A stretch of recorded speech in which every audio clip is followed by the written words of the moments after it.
This meeting is being recorded. Good evening, investors, partners, and colleagues. This is Leonard Lucas III, and I am the Chief Investment Officer of Stratosphere Capital Partners. We want to personally invite you and welcome you to our November 2025 investors call for Stratosphere Capital Partners. And we're just grateful for your time, continued trust as we navigate a rapidly evolved global economy, positioning our portfolios for growth, stability, and superior returns. On today's call, we will cover the key macroeconomic developments shaping the U.S. economy, the Federal Reserve, recent policy decisions, and what these shifts mean for high risk assets, particularly the crypto and DeFi sectors, where Stratosphere Capital maintains strategic exposure. On today's agenda, the first thing we're going to cover is the U.S. macroeconomic update, the new policy direction, Federal Reserve rate cuts and market repricing, inflation, labor, and liquidity trends. And then, fourth, and the end, we're going to do impact on risk assets, equities, crypto, and DeFi. So, the U.S. economy has entered a pivot phase. And after nearly 20 years of restrictive monetary policy, the Fed rate cut interest rates for the second time in 2025, bringing the federal funds target range to 3.75% from 4%. This move signaled a retreat from the tightening cycle that defined the years of 2023 and 2024. And so GDP growth is 3.6 to 3.8% annualized in quarter two of 2025, which shows that the growth of our economy is still resilient, though there's some moderating. Inflation is still pretty sticky at 3%, which is above the Fed's 2% target, showing some persistent price pressure. We're seeing some cooling, and this is kind of different from our October call, and the cooling is slowing. Job openings are narrowing, and we're seeing some wage growth plateauing. So we're seeing a lot of people are being laid off or furloughed in their jobs, which is causing this slow in the labor market, this cooling of in the labor market. So consumer confidence is a little bit different from September, right? We're starting to see softening. Though spending remains a little bit robust in services and travel, we also starting to see there's a lot of spending, especially in discretionary income, discretionary spending, excuse me. We're seeing some tightening of that. So this rate cut is not a sign of weakness. It's a sign of recalibration. So the Fed is acknowledging that inflation has slowed but hasn't yet normalized, while also responding to visible cracks in the labor market. So, what the Fed is trying to explain to us is there's a balance between cautious and stimulus, and this is going to define the new monetary environment.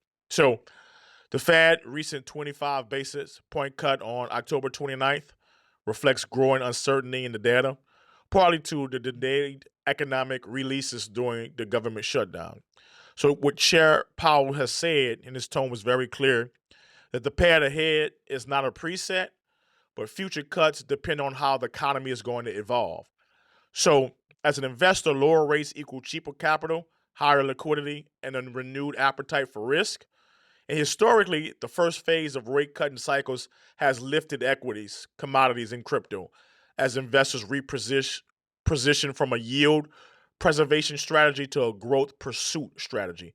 So we're going to see a lot of people, especially internationally, remove out of bonds, short-term income funds, anything that's dealing with fixed income and going into more growth pursuit, and that should be positive for risk assets such as stocks and crypto. Why this matters is because the cost of money declines, and when the cost of money declines, capital will start moving again into these risk assets. Look, and we all know that liquidity is the oxygen of financial markets, and right now the oxygen level is rising. And so, if more liquidity, cheaper rates come in, people are going to want to invest in more riskier assets because, again, you're going to start to see those bond interest rates are going to decrease. Okay, so when it comes to inflation, inflation is hovering near 3%, and this is largely driven by housing and services. And that's affecting real wages, which are slightly positive, but consumer debt service ratios are climbing. That's going to be a negative thing. We're starting to see consumer debt, as far as credit card debt, is rising. As more people are being furloughed, they're going to be using their credit cards, and they won't be able to pay off their credit cards. And then we're starting to see some rising in consumer credit card debt. So, what does this mean for you as an investor? This lower funding, lower costs, encourages some risk taking. When credit flows freely, both stock and cryptos experience valuation expansion. However, excess liquidity without productivity can reignite inflation. So, the government, the country has to be productive, and that's going to be something that we're going to be able to share with you in the future as we begin to see how this new capital is going to create expansion in the markets.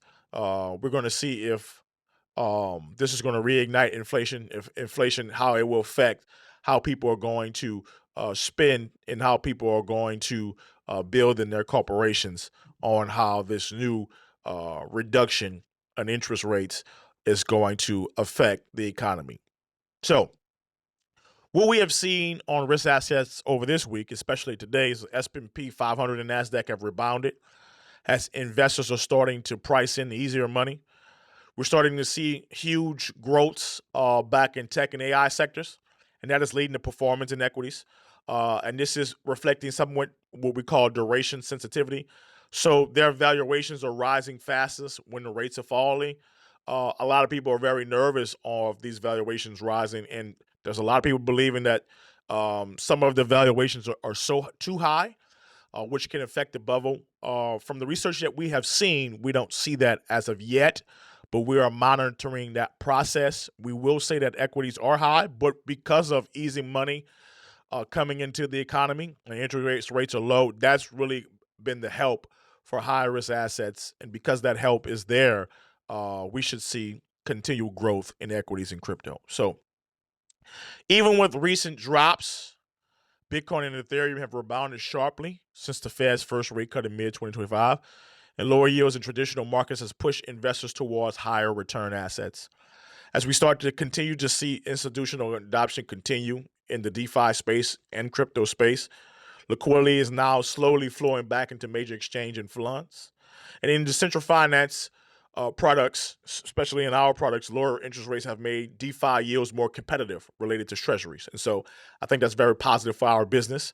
We're starting to see that the yields are coming back, and our clients are very happy about that, where we're seeing 2 to 3% yields right now for some of our safer protocols and safer liquidity pools, but now we're starting to see 4 to 5% interest rates for our safer liquidity pools. So that's a positive thing for our business.